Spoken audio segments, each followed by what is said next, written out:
They welcomed the opportunity to become good citizens of a sovereign nation. Along their river, they cleared farmland, built homes, raised families, and created a heritage rich with pride of the past, love in the present, and optimism for the future. 100 years later, those values were ingrained in the valley. Some of the regiment moved on, and other members took over their homesteads as their children multiplied and divided into more families. Into one of these families was born... I told you I couldn't do this. Into one of these families... I can't do this. Was born on the 8th of February, 1898, a little girl. She was the third child of Charlotte and Peter Fraser, and her birth was a welcomed and joyous occasion. The year before, a daughter had been born, but died soon after. This little one, born at her Grampy McLagan's home, brought laughter back into the house. 5-year-old brother Claire could hardly keep his eyes off her. Grammy Fraser and Grampy McLagan adored her. The little girl was so wonderful and needed a very special name, one which she could announce with pride and would reflect her heritage. And so this precious gift was named Pearl, one of God's treasures to be nurtured and cultured in this valley. A precious pearl of the Chapter 2. Grammy McLagan's place. Little Pearl grew from season to season in her Nashwauk Valley. Her hair was a fine light brown, and it fell straight, outlining her little round face. Her bangs lay flat against her head, above her blue eyes. She was a tiny little China doll, always a bit smaller than her cousins and friends the same age. Her size reinforced in her family's eyes what a dainty, precious gift she was. Pearl learned early that everyone in her world lived in line with the river. Stanley, the nearest town, was up the river road. Grammy McLagan lived across the river and down, and Grammy Fraser lived further down the river but on the same shore as Pearl's farm. The winter Pearl turned 4 in 1902. She went with her mama and new baby brother Gerald to live with her McLagan grandparents at their farm. Papa loaded them in the buggy, tied the milk cow to a rope behind, and drove the horses down the river road to McLagan Bridge. Is that a lie, too? I don't remember anything about the cow, but I guess it's all right. It's a nice touch. Well, what did you do with it all winter? Well, after I read that, I was wondering, what did we do with the cow? I didn't get that one. That's probably exactly what you did with Yes. it. That's what they do on Little House on the Prairie. The hooves clippity-clopped over the bridge's wooden boards. Pearl sat up in the little seat in front of her papa's feet, and she could look past the side of the buggy and between the bridge's railing at the river below. It was still today. Her ice had formed on the top, concealing the rushing and gushing noises she had come to expect whenever the river was in sight, and sometimes before it came into view. Its stillness made her feel cold, and she shivered a little. Elizabeth, I just turned that oven off. Isn't it supposed to be off? Good. Thank you. But with the rocking motion of the buggy and being close to Mama and Papa, Pearl knew she was safe. She rekindled her feelings of excitement at the prospect of spending many days and nights at Grammy's. How wonderful it was to drive into their spacious farmyard and have Grammy come running from the house and Grampy from the barn to greet them. She was lifted from her seat and carried into the house, getting just as much attention, she thought, as the baby. She sometimes worried that baby Gerald was getting more attention than he needed, but she never felt that at Grammy's. Here everyone got just the right amount. Grammy was always busy, but seemed to have enough time to give little children a hug once in a while.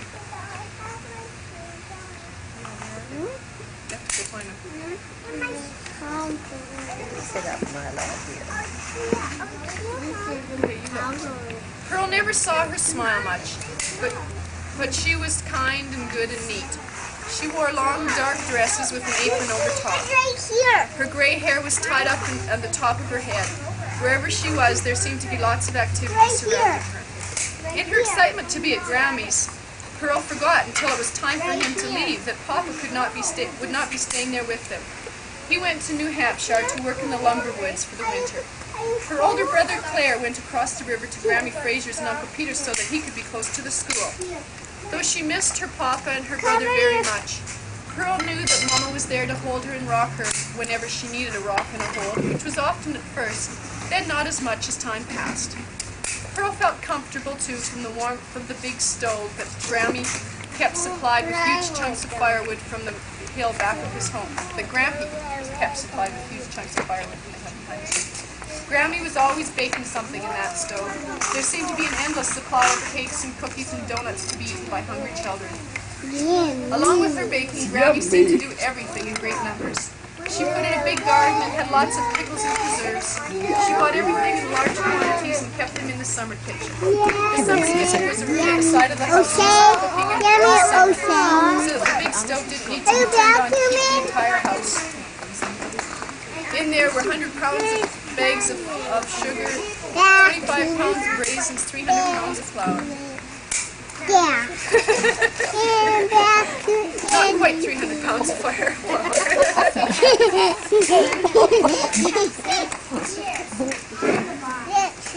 Out in the yard, Grammy kept her poultry in great quantities.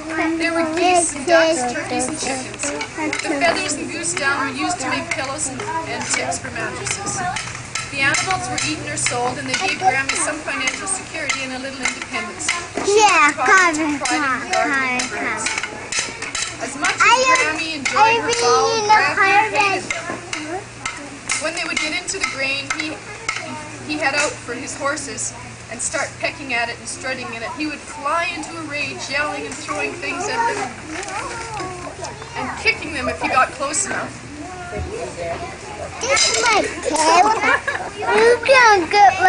But later he got too fat and couldn't do it. Grampy McLagan was a short, stout man with a neatly trimmed beard. Pearl thought he looked like King Edward the Seventh, picture she had seen hanging in the school near Grammy Fraser's house.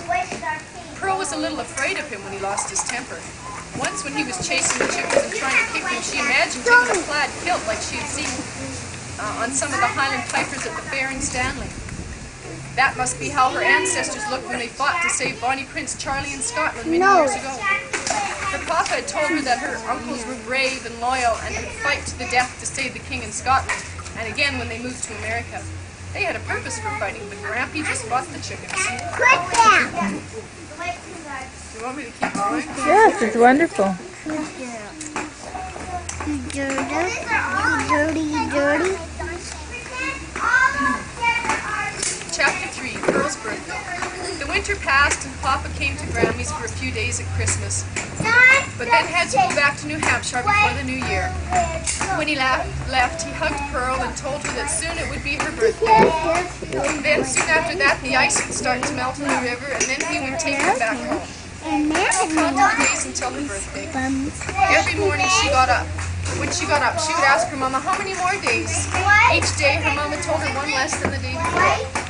Finally, there were no more days to count, and she was now 4 years old. She didn't have a birthday party or presents, but she didn't miss them because nobody had them back then. Her mama and Grammy gave her a kiss, and they checked to see if she grew any at night in the night when she turned from 3 years old to 4. They thought she had. She ate her breakfast and neatly dressed in her black stockings, brown lace boots, and black wool dress with the plaid cotton pinafore. She had heard her Grampy sawing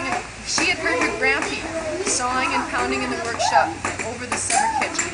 She wondered what he was making, but didn't want to make him angry by bothering him.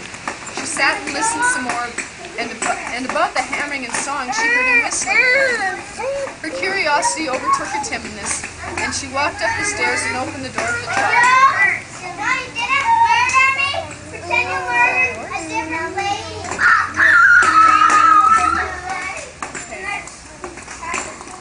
Her curiosity overtook her timidness, and she walked up the stairs and opened the door at the top. As the door opened, her nostrils filled with the scent of wood shavings freshly planed. Grampy was bent over his table holding 2 L-shaped pieces of wood. He looked up an instant as she walked in, but then went back to his work. She closed the door but stood in front of it. The sun streamed in through the east window and the wood shavings on the floor. Some curled, some straight, took on different hues of color, some white, some red, others beige. After a quiet moment, Grampy motioned with his hand for her to come toward him. She did slowly, feeling her heart pounding in her chest. She got beside him and saw he was nailing the two L shapes together to make a rectangle. She realized that he was making one of his picture frames. They had two in their house up the river, and there were some downstairs in the house here too. Grampy's frames could be found in lots of places along the river. Claire said the picture of the king at the school had a McLagan frame on it. Pearl's fingers ran along the smooth wood so she could feel its beauty as well as see it. Grampy, Claire says you're a good carpenter. He says you built this whole house. Did you all by yourself? Grampy's blue eyes squinted, and through his white whiskers, his red mouth cracked into a smile. He lifted Pearl up on his knee as he spoke. Not all by myself, but it was all built by McLagans. My brothers and father helped. When your Grammy and I got married, my brothers and father helped me haul logs, and then every one of them was hand-picked. When my two brothers got married, we did the same for each of them. Our houses will last for 100 years. Is that a long time? Asked Pearl. Longer than it took for my birthday to come? Grampy smiled and bounced her on his sturdy knee. Yes, my Pearl, longer than all 4 of your birthdays, but too long to talk about now. Are the houses still there, Grandma? Are the houses still there? No, it burned down about 10 years ago. But it lasted 100 years. So would we have seen it when we were there? Yes. We saw that place with the turnip peeler. No, that was another place. Was close it? by.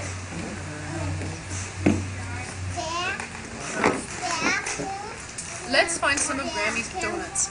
So hand in hand they climbed down to the summer kitchen, found the donut jar, and took it into the kitchen beside the stove.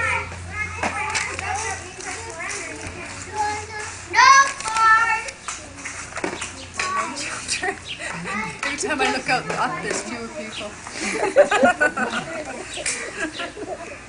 Quality has stayed, though. Quantity is left, but you've got quality listeners. Chapter 4, The Ice Breaks. Waiting for the ice to thaw was even harder than waiting for Pearl's birthday because no one knew for sure what day it would happen. Grampy said that the heavy snowfall that winter would probably break up the ice later than usual, and they had better watch for flooding. One night near the beginning of March, it finally happened, but not the way Pearl imagined it would.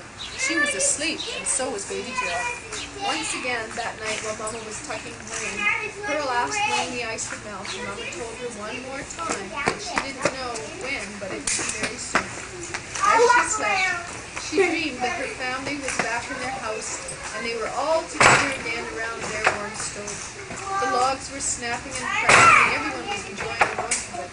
But suddenly the cracks got louder and turned into booms, then crashes, and Pearl woke up with a start. She could still hear the noise, but she wasn't dreaming anymore. She called out in the dark for Mama, but no one answered. She called again and again, but an empty house answered back. Then she started to cry, for she realized she was all alone in the dark. She cried so hard that she woke up baby Gerald, who started to cry too. For what seemed like a very long time to Pearl, they cried and howled. Every time she heard another boom, she screamed again. Pearl's face was wet with tears, her nose was running, and her voice was hoarse when Mama and Grammy came into the house carrying kerosene lanterns. "Goodness sakes, what's going on in here?" exclaimed Grammy. She picked up Gerald and gently rocked him in her arms while he rested his head on her shoulder. Mama sat down on the cot beside Pearl and took her in her arms. "Don't be afraid, I'm here. Everything is all right." "But what's that loud crashing noise? And where were you?" sobbed Pearl, clutching to her mother in control oblivious. Another crash fell upon her ears. "It's the river," Mama softly explained. "The ice is breaking up." Grandpa was right. The banks are flooding and the ice chunks are crashing into each other.